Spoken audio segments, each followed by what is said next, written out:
Hi everyone, my name is Doron from Ayelet Tours. I assume I've met many of you in person, and I hope to meet the rest of you once we can travel or when we can travel outside of Israel or in Israel as we come closer. For the past, since 1986, Ayelet Tours has been connecting our North American clients to Israel and the Jewish world, and we continue to do so as time progresses. And one of the ways that we have found to do so since October 7th is to connect both physically with our solidarity trips to Israel and also with people in Israel.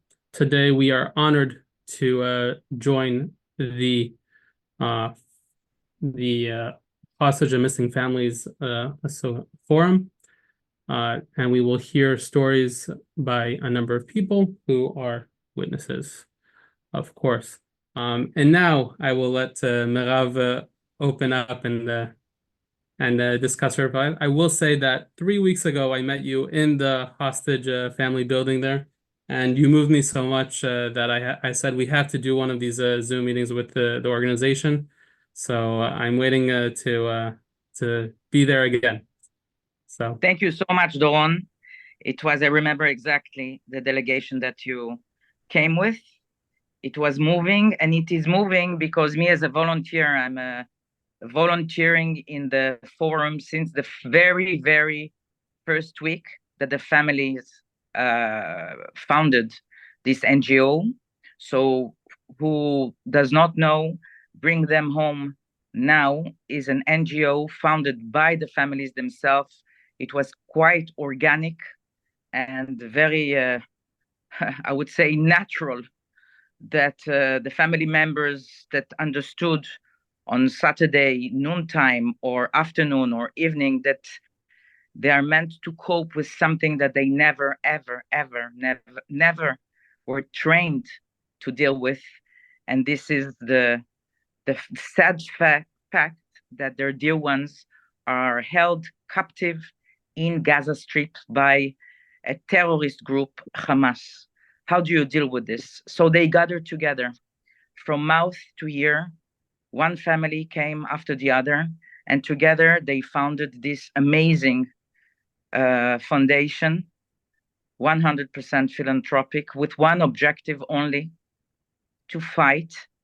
Fight. Can you believe it, what I'm saying?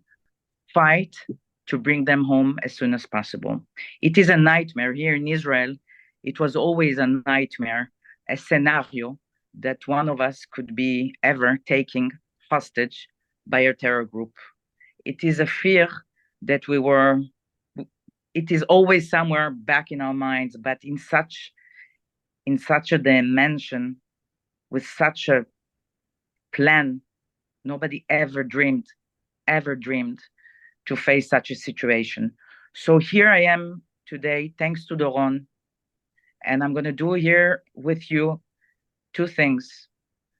I want to raise awareness for advocating. I need you to help us to listen, to advocate and raise awareness of this terrible tragedy, terrible nightmare that has to end immediately. This is our goal: to raise awareness, raise donations, all this with one objective: to bring them back, to make the government, the cabinet, and all the international actors mature together and make a deal. This is our work. I don't want to take more time from Ella Moore, that is here with us. She is the aunt of Abigail, that was taken hostage, the little girl that Biden took a photo with her. She is here with us to tell you the story of Abigail and the story of the family, what the family went through, and still what the family is going through. Because going out of nightmare, and Abigail lost her two parents, this is a story that should be told and should be spread. Listen to her and keep on sharing the information so that nobody can ever forget about them. Sinwar is our enemy, but time is also our enemy, and forgetting them is another enemy. We cannot let people forget them.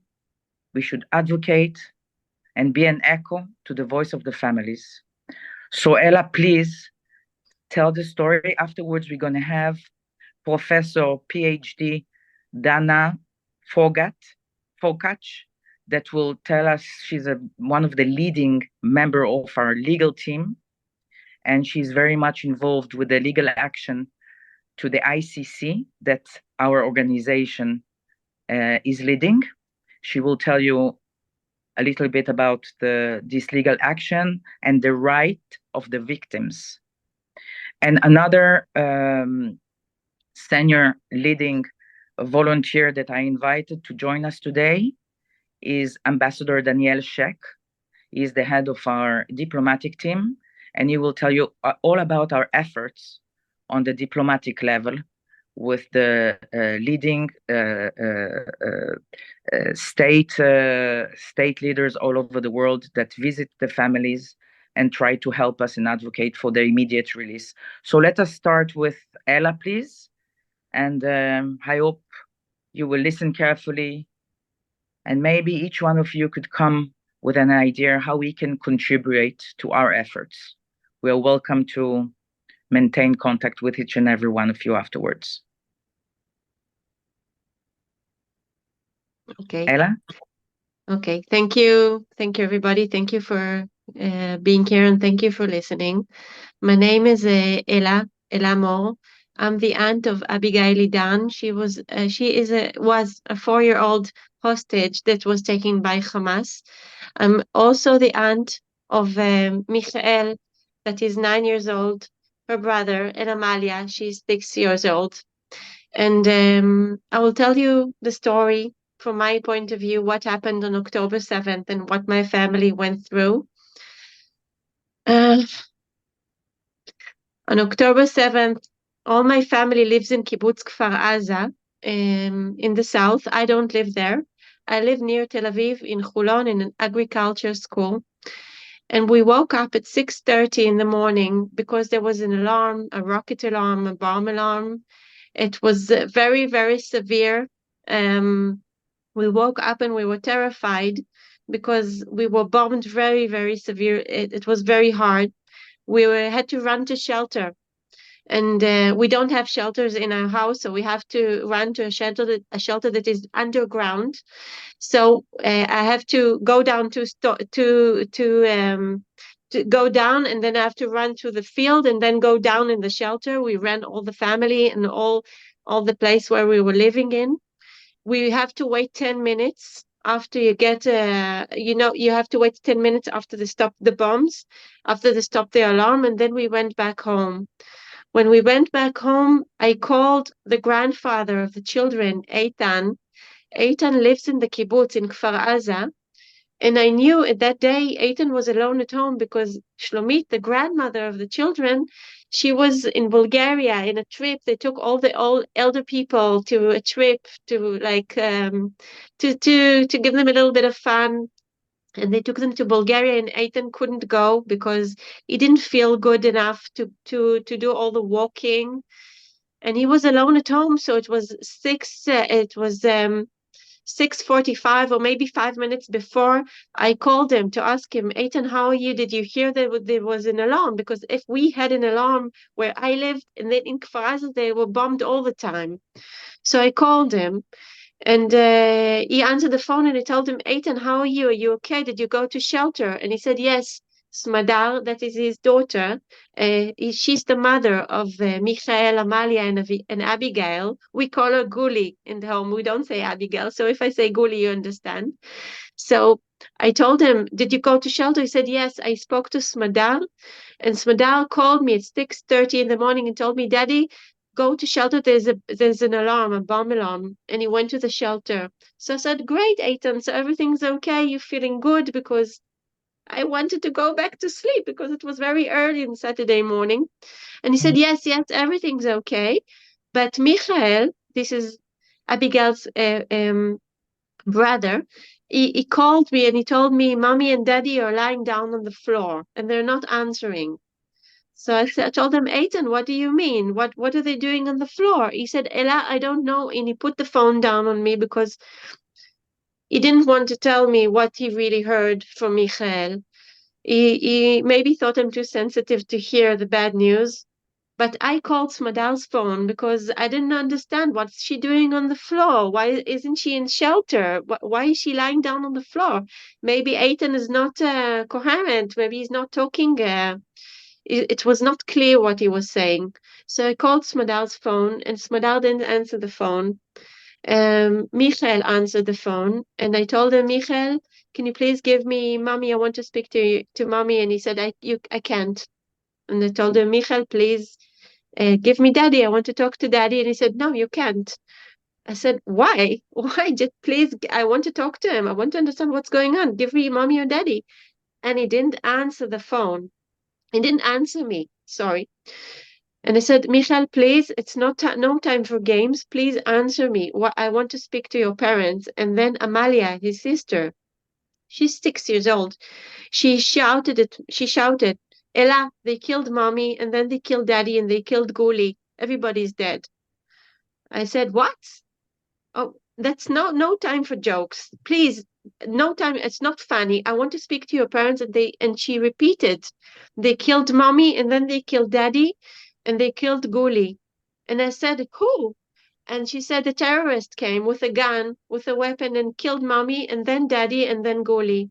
And then my phone fell from my hands. I couldn't believe what I heard. It was horrible, horrible to hear. I knew they're not joking. I understood something really, really bad happened. And I told them, nothing, everything is okay. Please, nobody's dead.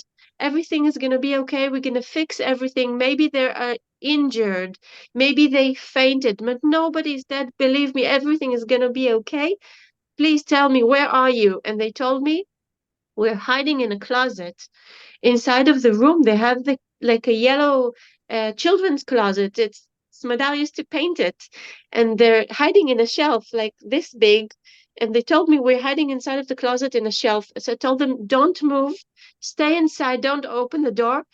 I'm gonna call help. I'll call the police. I'll call everybody. Please, everything is gonna be okay. I promise you. And I went downstairs to call the police because I didn't want my children to hear this conversation. I didn't want my children to get like a trauma from what I'm hearing, and because we were on a speaker. And I went downstairs and I called the police.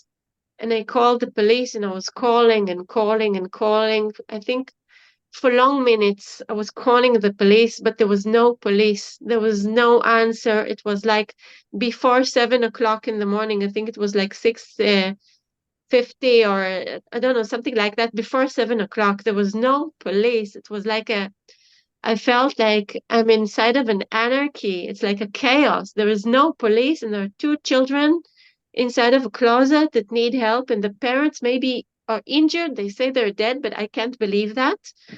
So I called Magen David Adom. It's like an ambulance, and they also didn't answer me. I think it took them a few minutes until they did answer. They did answer, not like the police, and they told me, we are very sorry. We cannot help. Kibbutz Kfar Aza is a war zone right now. We cannot help you. We are very sorry. We cannot go in. It's a war zone. And they put the phone down.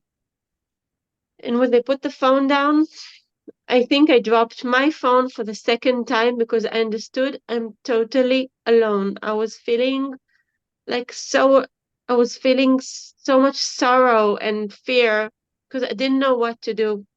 I didn't know how I'm going to help to save the children, and I didn't know how to get to the kibbutz, and there was rockets and alarms all the time, and I knew I have to do something, but I didn't know what to do. And I remember inside of my subconscious, I knew I have to make a decision. I have to decide if I'm going to collapse or just throw myself on and scream like I don't know what to do with myself, or I have to fight for the children.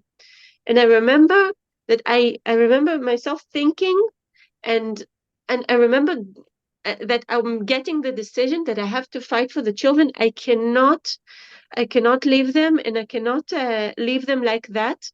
my children, my own children, were looking at me from the window, and they're asking me, "Mommy, what happened? What happened?" Because they saw me walking back and forth, and they saw something really, really bad happened. "Mommy, what's going on? What's going on?" And I knew I have to be also strong for them. They have to see their mother functioning and doing something. So I went up home and I wrote a post in the Facebook, and I begged for people for help. I begged for the army, and and for Secret Service, and for special units. And I said, and for the press, I said, everybody, please, I need help. That's what the children are telling me, that the mommy and daddy are dead, and the little baby is killed, and I need your help. I was begging on the Facebook. I wrote a post. I still have that post.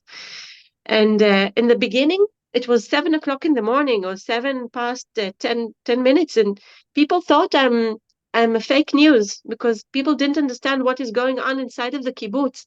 I don't know if it was on TV, so people thought I'm like a bot or fake news. So they were very angry at me, um and they were shouting at me and cursing me. And they got to my phone. People told me, "Take off the post, you crazy woman! Take the post off! Take it the post off!"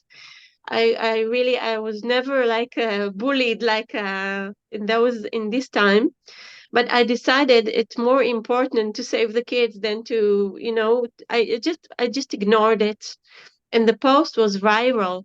I opened it to public, and it was viral. It was all over the world. It was very quick all over the world.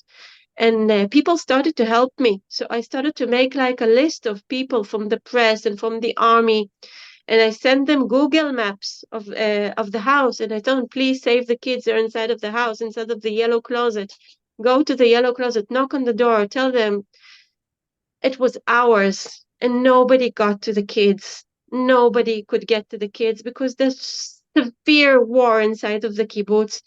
In my mind, I thought it's one terrorist that is walking around the kibbutz and shooting, but there were hundreds, maybe thousands, killing people and knocking on the doors and killing the people and throwing bombs inside. It was a real war zone.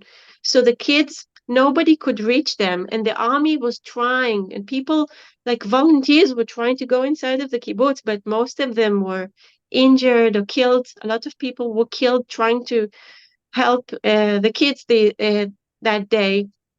It was very, very hard. My post was so viral, it got to Arab countries, it got to Iran, to Egypt, to Morocco, to Jordan.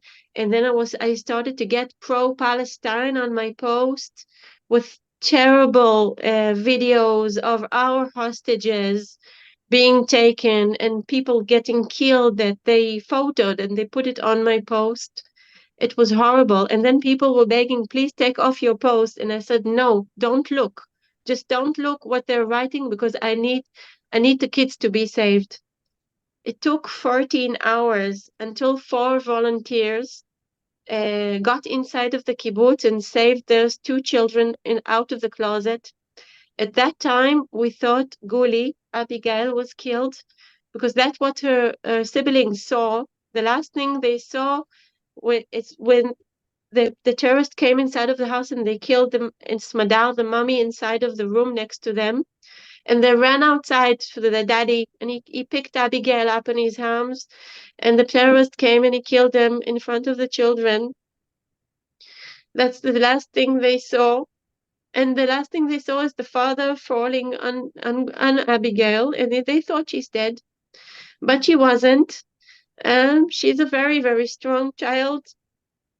And she stood up after everybody left. She stood up and she ran to the neighbors, to the Brodach family, and they put her inside of the house. She was full of blood, of her father's blood. They took her inside, and they cleaned her, and they went inside of the shelter. But I think it was 11:30 o'clock in the morning. 11:30 in the morning, the Hamas terrorists came, and they kidnapped Hagar, the mother, with her 3 children, and Abigail to Gaza.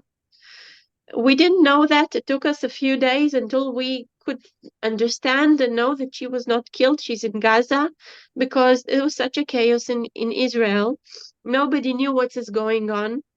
So it took us a few days for people to say, we saw this, we saw that, and then we understood that we have a 4-year-old. I'm sorry, 3. She was 3 that time. We have a 3-year-old hostage in the hands of Hamas, that's ISIS. And then the real nightmare began again because it's terrible. I can never explain the feeling of having a family member. She's a baby. She was 3 and an orphan in the hands of Hamas. It was very hard. It took us 2 weeks until we could bury the parents, Madar and Ro'i, because there was such a war inside of the kibbutz. We could not bury them. And after 3 weeks that we were mourning and full of sorrow, I arrived to the hostage center in Tel Aviv. You see that, and it was the first time I felt like I have a home. And I met Meirav, and she helped me so much. I think she was one of the first people that I met. And I started to be there, to work there, to do whatever I can for Guli and for the other hostages. It was long 51 days that baby was alone inside of Gaza. After 51 days, she was released in a deal. And my sister-in-law, Liron, adopted her, and she's doing a really, really good job. I'm still volunteering in the hostage center in Tel Aviv. I cannot quit. I cannot stop until everybody is back. I cannot go back. I promise to the families that it doesn't matter that our Guli is back. I will never, never leave them alone for this nightmare until everybody is back. So I'm still there. I do whatever I can. I think most of my time is dedicated to the families.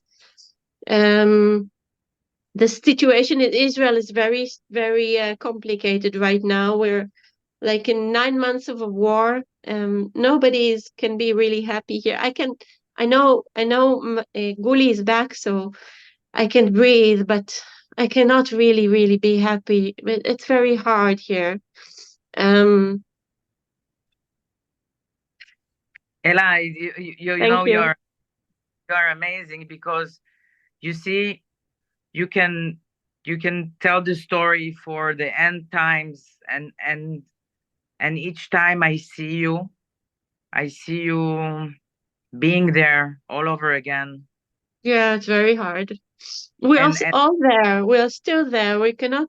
That's why I'm still helping and still inside of that inside of our hostage center. and this Because is a we very cannot be healed until everybody's back. We exact are all wounded. exactly. You are wounded, and you are one of the many families that thanks God had a happy end, if I can say a happy end, that Yeah. got their loved one back, and they are still coming back, absolutely advocating, helping until the very last one will be released. And Yes, thank you exactly. for being here.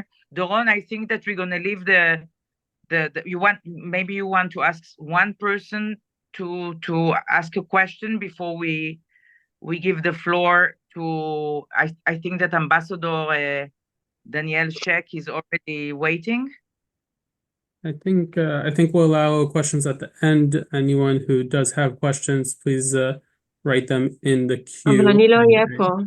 אני לא אהיה, אני יורדת עוד מעט. יש לי ארוחת Okay. ערב להכין. Of course. מעולה. So thank you very much, Ella. And אולי if יש להם somebody שאלות עכשיו. if you There's want one to. question right now that came in. How is Abigail now, and is she with her siblings? Yes, she's with her siblings and she's having a good time right now. She's in a holiday. She's having a nice vacation now, so she's very happy. And I think she's a very strong little girl, and also her siblings are very strong. And Smadar and Ro'i, the parents, did such a good work on the children. And you can see that good work now. You can see that amazing parenting that they gave them, how beautiful and strong and intelligent and sweet they are.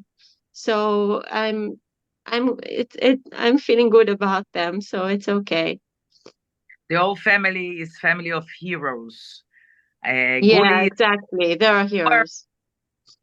and well, the whole Israeli society is very resilient and very strong. We don't have a choice. Absolutely. We Thank you don't so have a much. choice. Thank you. Thank you. Thank you. Ambassador Daniel Shek is with us, Doron. Yes, yes. So can you unmute him, please? As I said before, Ambassador Shek is our leading figure of the diplomatic team. We have an exceptional diplomatic team that is very, very strong on the international arena. And Danny will tell us a little bit about his work. Hi, Ambassador. Thank you for joining us.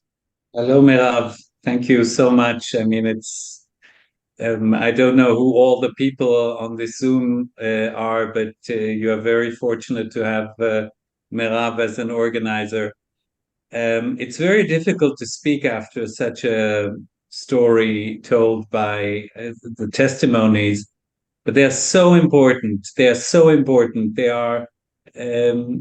are such a powerful way to convey the plight of the hostages and their families, which is what this organization, the Forum of Families of Hostages and Missing Persons, is at the core.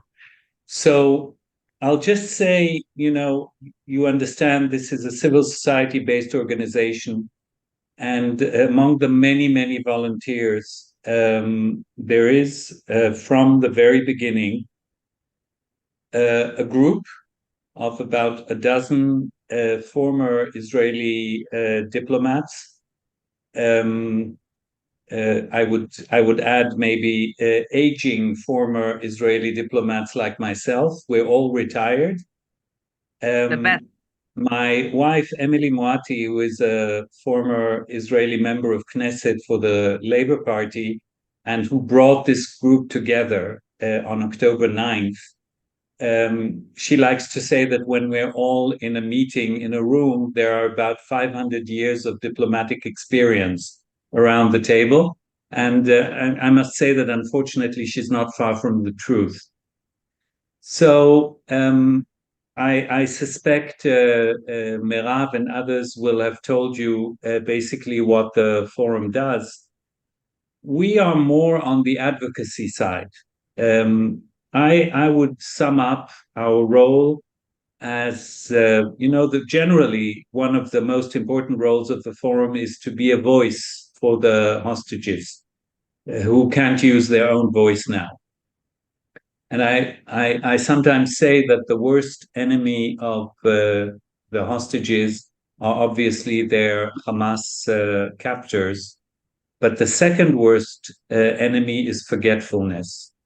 And it is our job in the forum, among other things, to make sure that these people are not forgotten. There are still 115 hostages in Gaza. We are nearing 300 days of captivity. And we all live in the modern world and in the modern, very fast news cycle. And you understand that to keep a story that is 300 years old, 300 days old, alive, above the radar, it doesn't happen spontaneously. It doesn't happen by itself. It necessitates a lot of work. So much of the work is done by a very able media operation. There are social media operators who do a fantastic job. And there is us. We are more in charge of the connections to foreign governments, to foreign dignitaries, to diplomats who are stationed in Israel, and with the many world leaders that either come to Israel and we make sure that they meet families of hostages and hear testimonies firsthand, but also for the hundreds of delegations of family members who went really, truly all over the world. And we have experience, we have a certain know-how, but maybe most important is that we still have contacts in many of the countries where we served during our careers. And so we can try and make sure that when family members visit a country, that they meet the right people, that they get to the highest level of government, but also to the best media outlets and best community leaders and best religious leaders, but also to celebrities of all sorts of kinds, because we need people who can resonate their story, who can echo their story. So anyone who has a voice and an audience, we want them to become partners, and we want them to become ambassadors of the issue of the hostages. Having said that, there are also things that we do that we don't speak about, and that we might want to recount once all the hostages are safely back. Although, just to make sure that there are no misunderstandings, the Forum of Hostages, of Families of Hostages, does virtually everything that the state is supposed to do, except one thing. We don't negotiate. We don't negotiate with Hamas. We don't have the authority, and we don't have the ability to do so. Sometimes I think that it might be a pity, because maybe we would have done a better job, but it is what it is. But everything else, trying to create inroads, trying to send messages to certain people in countries where we do or don't have diplomatic relations, sometimes it is easier for a non-governmental organization like ourselves, an informal organization, to reach out to certain people, and we try to do that. We also, especially in the first few months, were very active in making sure that the hostages who have foreign, a double nationality, you have Israeli nationality, but also a second foreign nationality, and there were over 30 nationalities at the beginning. There are just over 20 right now, after the big return of the deal and certain other developments, that the governments of these countries are on board, and that they take responsibility for their people. And many of these countries are doing really a fantastic job, first of all, on a human level, in taking care of these families and adopting them as a project. Needless to say, the US government, the German, the French, and many others, sometimes small countries that may not have a real impact on the fate of the hostages or on the negotiations, but still have an important role in speaking up on their behalf and taking care of the families. And I'm glad to say that the overwhelming majority of these countries actually do so. Some a little less, but most of them are doing well. Unfortunately, what didn't happen, although we tried to organize it, was the creation of a sort of coalition of countries that have hostages. There were a few things, a few statements that were made jointly, and a few things that were done together. But by and large, I think that the collaboration between these countries is still insufficient. So, the dozen or so forum ambassadors, some of us are there nearly every day since October 9th or 10th, I don't remember exactly. Others are on call, and many, beyond the dozen or so people who are directly involved, when we need something in a country where none of us is an expert, we just call on our colleagues who served there, either retired or current diplomats. So we basically help the forum have a network that covers virtually all 100 Israeli missions abroad that the foreign ministry has. Meirav, is that more or less what you wanted me to speak about, or is there anything else? Maybe one word about the delegations that we sent to see the parliament, the 300 delegations of the families. You want to add a little bit? Yeah, so I mentioned that there were many delegations. So at the beginning, when it was, so to speak, a first visit to each of these countries, we wanted to reach the top level in each of these countries, heads of states, prime ministers, cabinet ministers, top leadership of the parliaments, etc., etc. And in most cases, it worked out with very few exceptions. We were and still are reluctant to send family members to countries where they might encounter a very hostile audience and reception. We don't see the point. They won't have a real impact, and it's just putting them in a very painful and difficult position. But there are very few such cases. For example, there was a thought of sending a delegation to South Africa, where there is a significant Jewish community, and wanted to host them and to arrange meetings, but we decided against it, as we did in the case of Turkey, where we had some important successes diplomatically, but we didn't want to do anything public that it is a very problematic country. But in most cases, they go to countries where, regardless of the political climate, generally speaking, they are received as the victims or as the relatives of victims of a universal humanitarian crisis.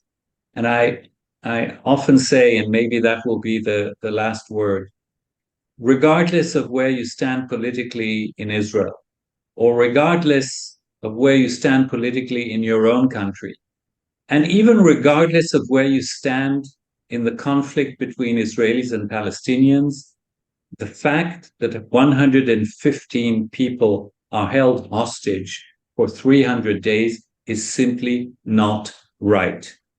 And they deserve the support of everyone, including the people who want a better fate for the Palestinians, and maybe in particular these people. Because if you want a better fate for the Palestinians, Hamas is not your friend. I am active in my normal retired life in many organizations that support cooperation between Israelis and Palestinians in civil society, but also I support the idea of a two-state solution, and I hope that the Palestinians will find a way to better their lives. But Hamas is not their friend. Hamas does not have a Palestinian agenda. It only has an Islamic global agenda, and they're using the Palestinians as a vehicle. Just see how they treat the civilians in Gaza, and you will understand the whole thing. They don't care about the Palestinian future. They just want to take over what they call the Islamic lands. And therefore, I really believe that everybody has a good reason to support the swift, and unconditional release of 115 people who are held in Gaza against any kind of moral or legal principle. Absolutely. Thank you so much, Ambassador Shek, to give us from your wisdom and your time. It was very important for me. Thank you. Thank you. Thank you all for listening and for being with us. Good evening. I hope we are in a critical evening tonight here in Israel. Thank you. Doron, with your permission, I'll give the floor immediately to Professor Dana Pugach. She is a leading figure of our legal team. I will summarize everything for whoever is going to still be here about the legal team, the diplomatic team, the medical team. I promise I will summarize. But first, I want to be exact and correct with the time that I promised to Professor Pugach. Please, all yours, if you could tell us a little bit, Professor, about the legal action that the Forum of the Families of the Hostages is leading to the ICC, and your involvement and your contribution as a specialist, an international worldwide specialist for the right of the victims. Thank you very much, Meirav, for giving me the opportunity to speak here tonight, and thank you all for attending this Zoom meeting. The Families Forum has a strong legal department. We work on two levels, on the international level and on the Israeli level. As you can imagine, the October 7th victims are facing multiple legal issues. I will only refer to the international front, which is another way for us to strengthen our influence in order to release the hostages and to get some justice for the many victims, and that's my angle in it. I will speak very briefly, as there is a lot that cannot be said about it anyway. Soon after October 7th, the Families Forum initiated a criminal lawsuit. It's called a report at the ICC. That's the International Criminal Court in The Hague, in the Netherlands, against the leaders of Hamas. I have to stress it that is a personal criminal process, not against an organization, not against Hamas or against any country. It's against those people personally. It is a huge task, as you can imagine. It's run by a large number of lawyers from different countries, including one barrister from England who represents us in the court itself. So it is very complicated, and we are still in the very early stages of the process. But the chief prosecutor has already appealed to the court to issue personal arrest warrants against 3 of the Hamas leaders. A decision is expected within the next few months, and that would be a major achievement, not only to the forum, but to Israel too, and to everyone who supports us. The proceeding themselves, the trial, can only start once an arrest has been made, of course. But I would like to say a few more words about the effect of this process on the victims. We traveled to The Hague with the witnesses. Many of the witnesses are released hostages, and they come with us to The Hague willingly because they want to tell their story. We give them any help we can on the way. We actually have a protocol of how to give them the best trauma-based help as much as we can, of course. And we would have expected it to be a very complicated and emotionally draining process. But unexpectedly, we hear from the witnesses that they feel that they are very happy with the process. They feel that they are taking a part in the making of history. They have an opportunity to tell their stories. And they feel that this experience is both important and empowering. Now, Danny mentioned the complicated things that we feel now on the international front, and we are all aware of it. So the significance of spreading this version, the witnesses' stories, their testimonies on the international front is enormous, not only for them, but for Israel, especially now when the climate is so hostile. And the Hamas massacre and its effects are largely ignored and forgotten.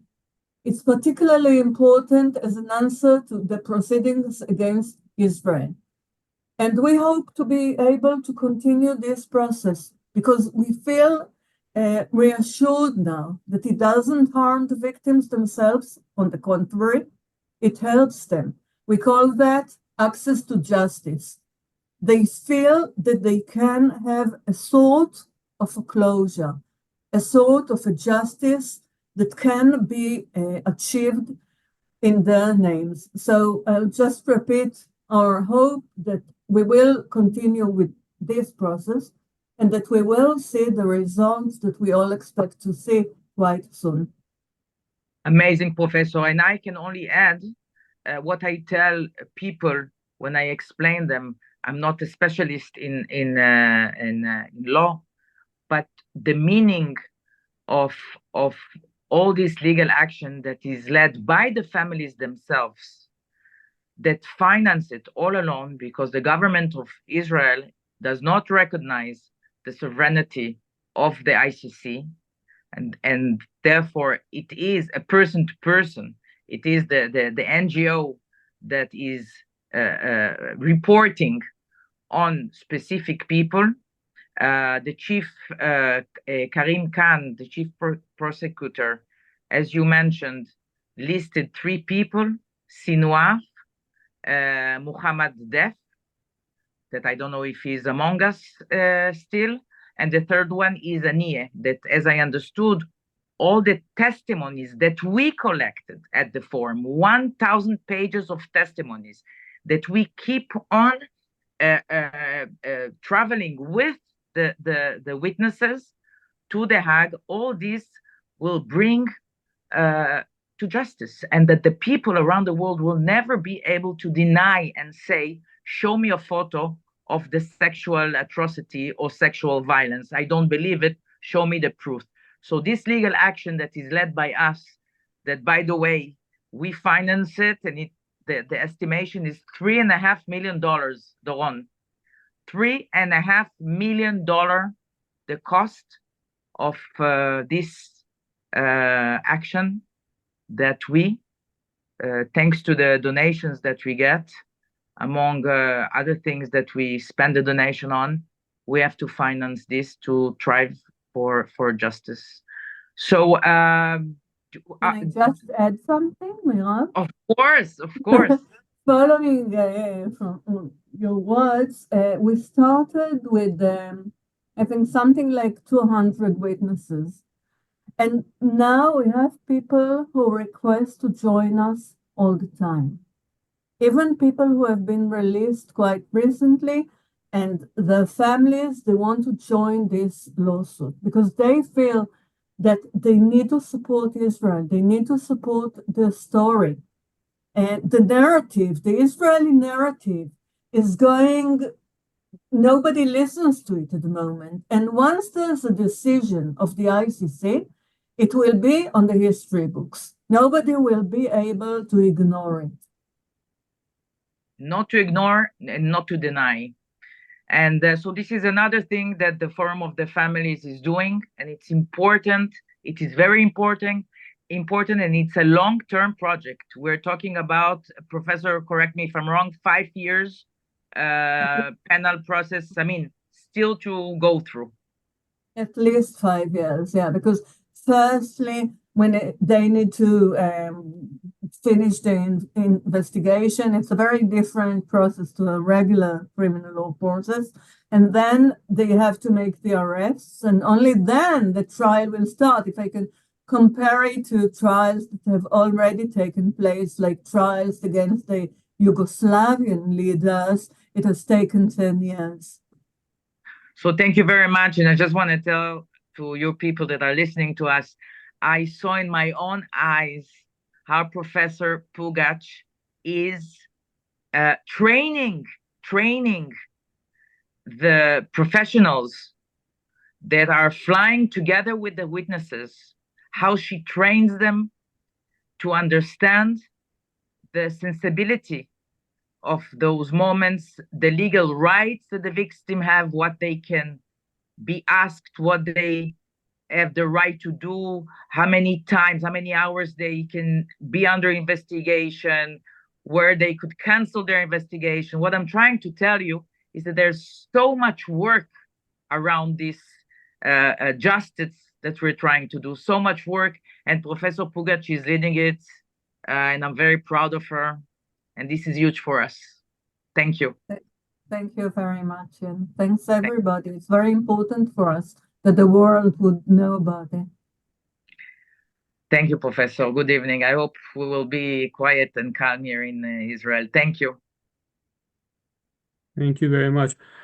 So thank you everyone for joining. We do have a couple questions which I will go over before we end in about 5-6 minutes.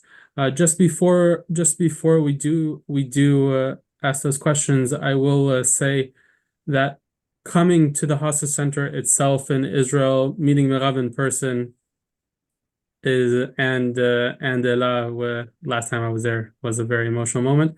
It's something that's is completely different than over Zoom, and I really do recommend it. So if you do have the time, we have a tour going with Hadassah next year, or just find your way to go to Israel. You can contact us and we will help you, and then you can come and join one of those famous Motzei Shabbat Saturday evening protests, which are so important. So now let's get into a couple of the questions. They will be short, and if anyone has any more questions, feel free to send them to my email, and I will connect you with the Hostage Center. And I also wrote in the chat the link how to donate to the Hostage Center, which I am sure is going to be the answer to one of these questions. But first of all, Marion asks, do we know how many of the hostages are still alive?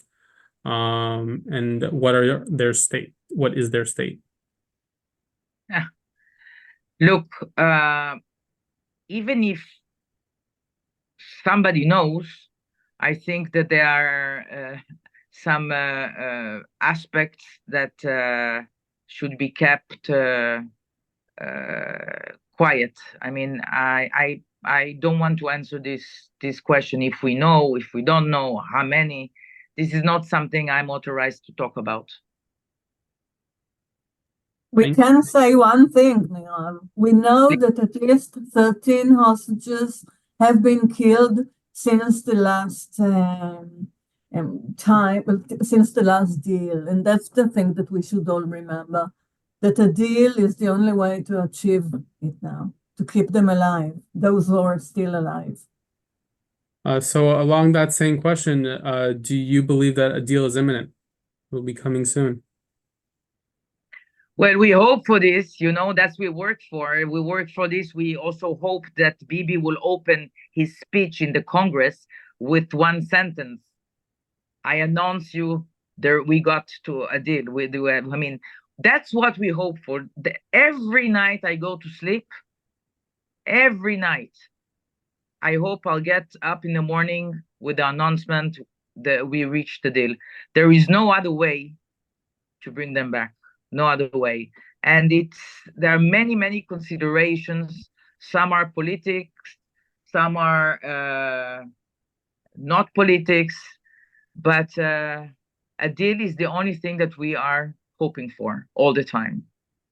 And with your help, with the help of the whole world, with the help of a strong public opinion in favor of a deal, this will influence those that take the decisions. You know, the leaders of the states, they don't function in a vacuum. They listen to the noise of the people. That's why I'm here tonight. That's why we're doing this Zoom. We need you to echo our scream. We need you to publish. We need you to post. We need you to write your opinion. We need you to write to congressmen. We need your involvement. the public opinion, this is the only heavy pressure that could play a huge role in the decision making of the governments all over the world. And I'm talking especially about USA, putting all the leverage it has on Egypt and Qatar that have a way to convince Sinwar to reach a deal. So we need you. So two last questions. First of all, much of what is being heard in the U.S. and in the media is the innocent Palestinians, especially children who have been affected, potential famine, and of course Hamas controls this. The question is how would you answer those questions? What's the best way to answer that? And I think Professor Pugach would like to answer that. It's a very difficult question, and in Israel, people are concerned about it too, because nobody wants to see dead children. But I think that the short message that we should all say all the time is that the real culprit is Hamas, because they take the Gazan people as human shields. So it's their fault that people are starving. It's their fault that people don't have electricity or water or whatever. The Israeli government and the Israeli army only react to the action of Hamas. And if Hamas weren't in Gaza, and if Hamas now backs away and leaves the stage to peaceful forces, it will end the suffering for everyone, Israelis and Gazans alike. Look, I want to tell you something. The professor is very, very right. I'm going to be a little bit more blunt. You know, in the Second World War, we had the righteous. We had those people that saved the Jews. My mother was the editor of the encyclopedia of Yad Vashem for the righteous. Every story, thousands of stories of people that risked their lives, non-Jews, in order to save people, Jews, in the war, in the Second World War. I didn't hear of one story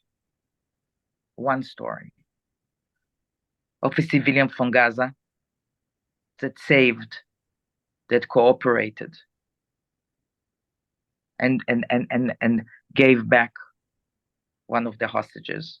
And we know that they stayed in their homes. So those civilians and those babies and those people, I don't know if the word is manipulated. I don't know what is the right term. But Hamas is totally under control of their lives and their doings. So the last question for today, and then we will end.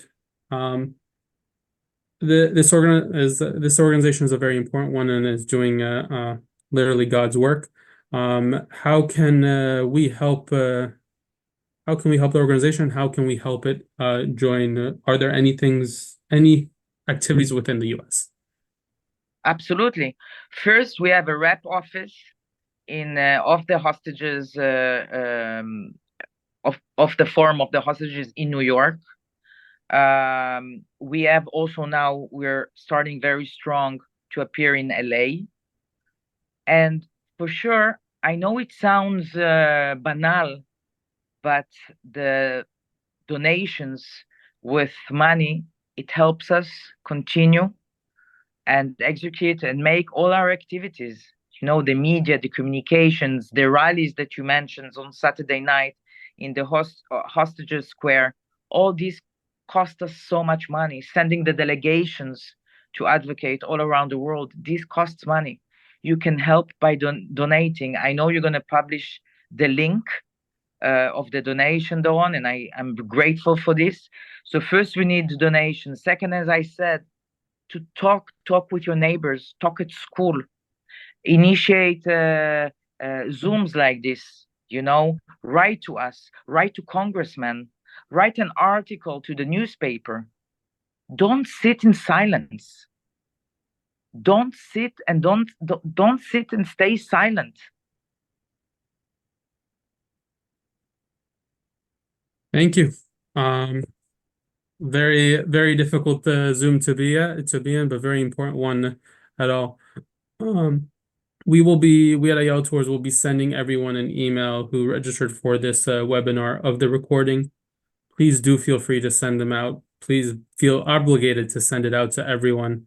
The more people know, the harder it is to forget. There are still 115 people staying in Gaza. And for now, let's hope for some peace and shalom. Shalom, and thank you very much, all of you. Feel free to write me. Thank you.